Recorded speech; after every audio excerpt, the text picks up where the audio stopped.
Het is al woorden als René Haken van de Moon zijn eerste voetstappen op het kunstgasveld van Cambuur zet. De dochter van een training die het net al te volle voorstelt, omdat de Liauters juster nog een wedstrijd spelen. Hij wordt rek- en strekoefenings gaat de basisploeg weer naar binnen.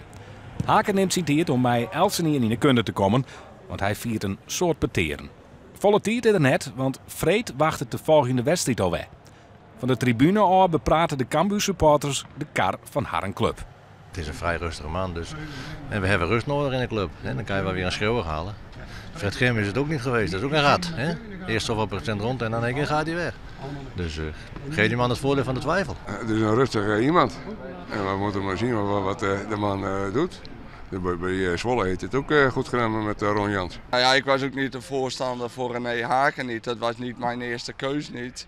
Maar ik geef hem een kans. Ik geef hem het vertrouwen, maar laat maar zien wat hij kan. Om 11:12 wordt Haken officieel presenteren. Welkom René, heel veel succes de komende tijd. En, het woord is even aan jou. De manier van voetballen is ook natuurlijk heel belangrijk hoe de kwaliteit van de spelers is. En die laten nu een aantal weken al zien wat hun kwaliteit is. Cambuur is natuurlijk al een ploeg die over het algemeen naar voren wil voetballen. Zowel in het verdedigen, maar ook in het aanvallen.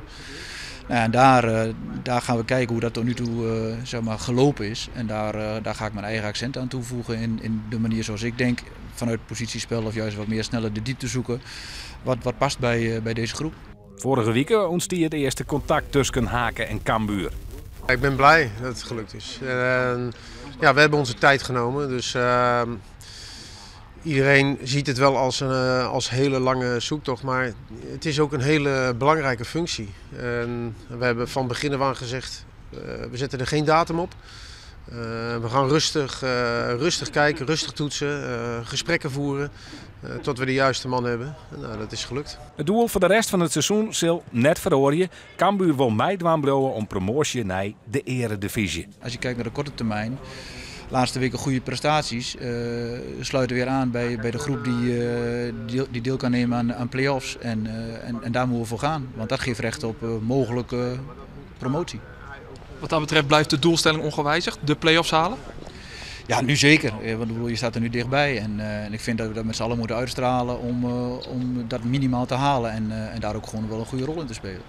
Daarbij krijgt Cambuur ook nog hulp van een nieuwe speler, Engelsman Daniel Crowley. Dus we zijn heel blij met de komst. Daniel, welcome to this beautiful club. And I wish you all the best. I'm an attacking player. I like to play with the ball at my feet. And try and express myself and excite the fans. So that's what I'm looking to come here to do. Mogelijk dat linkerverdediger Kenny Thijssen later de laatste onwinst wordt van Cambuur.